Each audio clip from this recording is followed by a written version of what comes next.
Let's do it.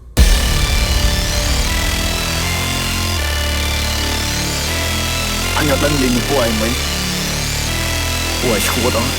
Ủa slap ball đã sắp thay thó. Let's do it. ខ្មែរថៃដីខ្មែរអត់ត្រូវការអ្នកណាមកថៃជំនួសពួកចោលឆ្លៀនពៀនបើមិនងាប់ក៏វាឲ្យរបួសតជំនាន់អ្នកចោលសៀមរឿងសង្គ្រាមគឺវាឃ្លានហួរដើម្បីដល់អំណាចស្រ័យជ័យចាចអញខ្មាស់គេជំនួសអញទៅវិញបៃតអញថ្ងៃពួកអញរៃអញទៅវិញបៃរੂអវជ័យពួកប្រែដល់លើដីទុកអញអ្នកកែកៃអញទៅវិញបៃសតែពួកថ្មិលមិនចិនស៊ីវលជាតែពួកថៃអញទៅវិញបៃមិនបាក់ពួកអញណាគឺបានដល់ឆាខ្មែរថៃដីខ្មែរអត់ត្រូវការអ្នកណាមកថៃជំនួសពួកចោលឆ្លៀនពៀនបើមិនងាប់ក៏វាឲ្យរបួសតជំនាន់អ្នកចោលសៀមរឿងសង្គ្រាមគឺវាឃ្លានហួរដើម្បីដល់អំណាចស្រ័យជ័យចាចអញខ្មាស់គេជំនួសអញទៅវិញបៃតអញថ្ងៃពួកអញរៃអញទៅវិញបៃរੂអវជ័យពួកប្រែដល់លើដីទុកអញអ្នកកែកៃអញទៅវិញបៃសតែពួកថ្មិលមិនចិនស៊ីវលជាតែពួកថៃអញទៅវិញបៃមិនបាក់ពួកអញណាគឺបានដល់ឆាបំពេញមិនដំណើរលើទីហ៊ានពួកអញនេះចេះតែមានលេងលក្ខខណ្ឌឲ្យយើងមើលពួកអកក្រឹតចាំមិនផងឲ្យគិតពួកអញនេះលេងល្បិចសុទ្ធពួកពើគិតថាមានតែឯងសិចលំមកសំញ៉ៃពួកនេះអ្នកកំ plai នៅអាស៊ីឲ្យគេមើលក៏ខ្មែរយើងមូនេះចាំតែសាមគ្គីដីតពីដូនតាស្គូតែtrongរូរមកមួយសងដល់នៅសសាសអត់មានអ្នកកងាប់លើដីខ្មែរអត់មានអ្នកហែ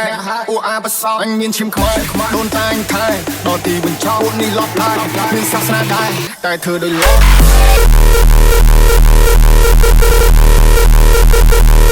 តែធ្វើដោយលប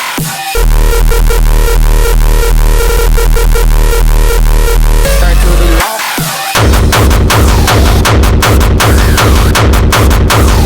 តែធ្វើដោយលប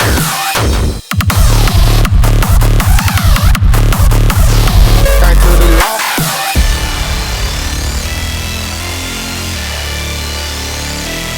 អញអត់ដឹងនិយាយមកពួកឯងមិញពួកឯងឈួតអត់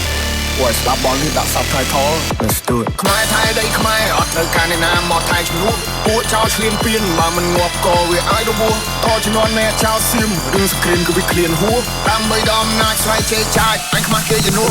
អញទៅវិញបៃតអញថ្ងៃពួកអញរៃអញទៅវិញបៃរੂអវជ័យពួកប្រែដល់លើដីទុកអញអ្នកកែកៃអញទៅវិញបៃសតែពួកថ្មិលមិនចិនស៊ីវលជាតែពួកថៃអញទៅវិញបៃមិនបាក់ពួកអញណាគឺបានដល់ឆាLet's do it ខ្មែរថៃដីខ្មែរអត់ត្រូវការអ្នកណា